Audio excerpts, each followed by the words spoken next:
আপুনি ইয়াৰ পৰা কিনিলে কিনাৰ পিছত ধৰক গাড়ীখন আপুনি পুৰা লুট দিলে মানে ধৰক কেৰি চেৰি বনাই লৈ আপুনি পুৰা লুট দিলে লুট দিয়াৰ পিছত এই গাড়ীখন যেতিয়া ৰাস্তাত গৈ থাকিব কিছু ক্ষেত্ৰত দেখা পোৱা যায় বেলেগ গাড়ীবিলাকত টাৰ্নিং লোৱাৰ লগে লগে কি হয় গাড়ীখন পল্টি মাৰি যায় সো এই সুপাৰ গাড়ীখনে লৈ আহিলে ESP ইলেক্ট্ৰনিক ষ্টেবল প্ৰগ্ৰাম মানে এই গাড়ীখনে এই সিস্টেমটো এই কাৰণে লৈ আহিলে যাতে আপোনালোকে লুট কৰি যেতিয়া গাড়ীখন লৈ গৈ থাকিব লৈ গৈ থকা অৱস্থাত যদি টাৰ্নিঙত যদি কিবা প্ৰবলেম হয় তেতিয়াহলে গাড়ীখন মানে বাগৰি পৰি না যায় দুৰ্ঘটনাৰ পৰা আপোনাৰ বহুতখিনি চান্স কম থাকে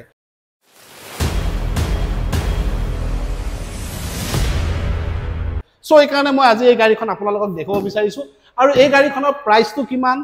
মাইলেজ কি দিয়ে লগতে আগতে ধৰক ABS নাছিলে এতিয়া তেওঁলোকৰ এই গাড়ীখন ABS লৈ আহিছে আৰু ABS টো হৈছে anti locking breaking system so এই গোটেই বস্তুখিনি মই আপোনালোকক দেখাবলৈ বিচাৰিছো সো আগতে মানে ধৰক এডাল ব্ৰেক এই ব্ৰেকডাল নৰমাল আছিল সো এতিয়া তেওঁলোকে কি কৰিলে এন্টি লকিং ব্ৰেকিং সিস্টেম এই কাৰণে বনাই দিলে যাতে গাড়ীখন যাতে ব্ৰেক মাৰিলে মানে জেগাতে যাতে ৰখে নতুনকৈ আহিলে সুপাৰ কেৰি ধৰক এটা আহিছে ESP আৰু এটা আহিছে আপোনাৰ ABS দুইটা বিষয় মই কৈছো তথাপিতো ধৰক এই গাড়ীখন ধৰক এনে লুট কেপাসিটি কিমান আছে লুট কেপাসিটি আগৰ আছিল 740 এতিয়া যিখন নতুন সুপাৰ কেৰি আহিছে উইথ ESP এখন আপোনাৰ হৈছে 750 10 কিলো আগতকে এতিয়া বাঢ়ি আহিছে লুট কেপাসিটি আগতে মানে 10 কেজি কম আছিল এতিয়া 10 কেজি বাঢ়ি আছে আৰু এটো কমাৰ্শিয়াল SCV হয় ফাৰ্স্ট টাইম হয় আপনাৰ সেফটি ফিচাৰ্স লৈ আনিছে মাৰুতি সুপাৰ কেৰিয়ে যত আপুনি ESP আৰু লগতে ABS পাব ওকে আৰু এটোৰ পৰা আপোনালোকৰ দুৰ্ঘটনাৰ কাৰণে বহুতখিনি চান্সেস কমি আহিব ওকে তো আৰু এটা কথা মই খুদিব বিচাৰিছো যে এইখন গাড়ী ধৰক আপোনাৰ ধৰক লুট কেপাসিটি 10 কেজি বেছি কৰি দিলে সো এই গাড়ীখন 10 কেজি যে বেছি কৰি দিলে সো আপোনাৰ মাইলেজটো আগতকৈ কমি যাব নেকি নহয় মাইলেজৰ কাৰণে গাড়ীখন আগৰ যেটো ইঞ্জিন আছিল সেই ইঞ্জিনটো চেঞ্জ কৰা হৈছে চেঞ্জ কৰিব এতিয়া ক্যাসিস ডুৱেল VVT ইঞ্জিন লগোৱা হৈছে যত আপোনাৰ কোম্পানী মাইলেজ ক্লেম কৰি আছে 18.9 ওকে কিলোমিটাৰ ওকে সো এতিয়া মানে বাকি আপোনাৰ ধৰক 10 কেজি গাড়ীখনৰ লুট কেপাসিটি বঢ়াই দিলে আৰু মাইলেজটো তেওঁলোকে বেছি কৰি দিলে মানে আগতে যেটো ইঞ্জিন আছিল টোটাল ইঞ্জিনটো সেই ইঞ্জিনটো সম্পূৰ্ণ চেঞ্জ কৰি দিলে পেট্ৰলত আপুনি গাড়ীখন চলাব বিচাৰে না আপুনি যদি CNG যায় তো CNG টো আপুনি চলাব পাৰিব মই আপোনালোকক এই দুখন গাড়ী দেখাইছো এখন হৈছে CNG আৰু এখন হৈছে পেট্ৰলৰ এটা CNG বুলি কোৱাৰ লগে লগে বহুতৰ প্ৰশ্ন উঠে যে CNG মানেনো কি CNG হৈছে সম্পূৰ্ণ মানে গেছত চলা এখন গাড়ী গাড়ীখনৰ মই প্ৰথমতে আপোনালোকক CNG টেংকিটো দেখাই দিওঁ কিয়নো আমাৰ হেভিলা গাড়ীত ধৰক পেট্ৰলৰ টেংকি থাকে আৰু এখনতো ধৰক CNG টেংকি থাকে সো CNG টেংকিটো দেখাব বিচাৰিছো এটো নেকি এটো হৈছে CNG ৰিফিলিং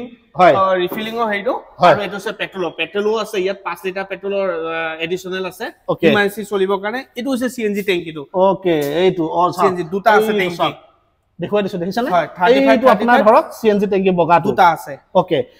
ধৰক 5 লিটাৰ তেলটো যে সুবিধা কৰি যে দিছে এটো কিহৰ কাৰণে দিছে ইমাৰ্জেন্সি টাইমত ধৰক কোবাত CNG ষ্টেচন নাপালে তেতিয়া আপোনাৰ যেটো 5 লিটাৰ টেংকি আছে আপুনি 5 লিটাৰ তেল দিপলে আপুনি নেক্সট CNG ষ্টেচনলৈ আপুনি যাব পাৰিব ওকে সো তেনে ক্ষেত্ৰত কি হয় এই গাড়ীখনত তেওঁলোকে 5 লিটাৰ তেলৰ এটা কেপাসিটি কৰি দিছে মানে 5 লিটাৰ তেলৰ কেপাসিটিটো এই কাৰণে কৰি দিছে যদি অকস্মাত আপোনাৰ যদি গেছ শেষ হৈ যায় তেতিয়া আপুনি কি কৰিব লাগিব এই গাড়ীখনৰ 5 লিটাৰ তেল তেওঁলোকে যে যেটো সুবিধা দিছে সেই সুবিধাটো লৈ আপুনি আহি যাব পাৰিব আৰু আপুনি CNG যত ষ্টেচন আছে তাত আপুনি গেছটো ভৰাই লব পাৰিব আৰু CNG আপোনাৰ দামো কম আছে কিমান আছে দাম 87 আছে পাৰ কেজি হয় আৰু পেট্ৰলত আপোনাৰ 100 টকা লিটাৰ আৰু ইয়া CNG আপুনি মাইলেজ ভাল পাব ওকে এটো মাইলেজ কিমান মান দেখাব এটো আপুনি 23 মান মাইলেজ পাব আৰু CNG পেট্ৰলত কিমান পায় পেট্ৰলত আপুনি 16-17 ওকে তো আপোনালোকক সম্পূৰ্ণ মই বুজাই দিছো যে যদি আপুনি গুৱাহাটী ভাড়া লৈ যায় দুইখন গাড়ীৰ মাজত ডিফাৰেন্স হ'ব সেইখনত যদি পাৰ কিলোমিটাৰ 7.5 টকা কষ্ট পৰে এটো আপোনাৰ 3.5 টকা পৰিব ওকে মানে পেট্ৰলতকৈ মানে 3.5 টকা এখনত কমি যাব হয় ওকে এতিয়া আপুনি ডিসাইড কৰক যে আপুনি ধৰক CNG আপুনি পেট্ৰল লব না CNG লব সাক মই দেখুৱাইছো CNG আৰু CNG আজিকালি চিন্তা কৰিব নালাগে কিয়নো যতে ততে মানে CNG গেছ ভৰোৱা ষ্টেচন আছে বাকি দাদা ৰেটটো কেনেকুৱা হ'ব গাড়ী ৰেটটো কেনেকুৱা হ'ব এখন ৰেটটো আৰু এখন ৰেটটো বেলেগ না 1 লাখ টকা ডিফাৰেন্স আছে সেইখন আপোনাৰ প্ৰাইস আছে 563,948 এক্সশোৰুম প্ৰাইস আৰু এখন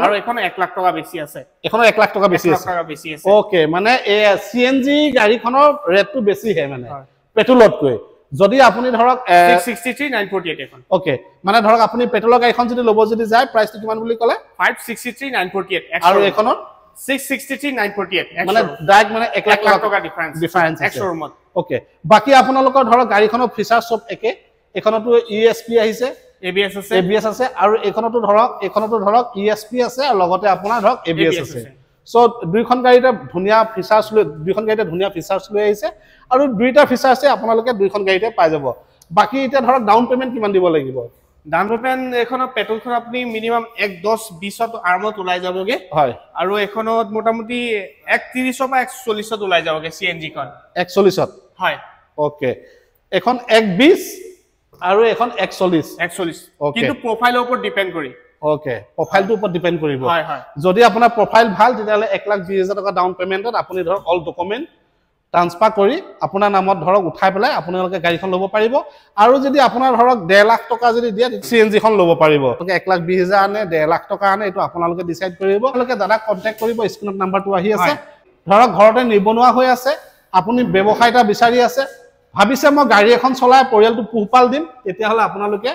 এই এনে ধৰণৰ কমাৰ্শিয়াল সুপাৰ গাড়ী এখন ল'ব পাৰে যত ESP সিস্টেম আছে যত ABS সিস্টেম আছে নতুবা আপুনি ধৰক এখন CNG গাড়ী লৈও আপুনি পৰিয়ালটো পোহপাল দিব পাৰে আৰু খুব ভাল মাৰ্কেটত এখন গাড়ীয়ে বেছি চাহিদা পাইছে সো মই আপোনালোকক ইনফৰমেশনটো দিলো তো ইনফৰমেশনটো আপোনালোকে কেনেকুৱা পালে তো কমেন্ট বক্সত কমেন্ট কৰিব নাপাহৰিব আৰু দাদাক আপোনালোকে কন্টাক্ট কৰিব তো কোৰ পৰা ভিডিওটো আছে হেতু আপোনালোকে মেনশন কৰি দিব ধন্যবাদ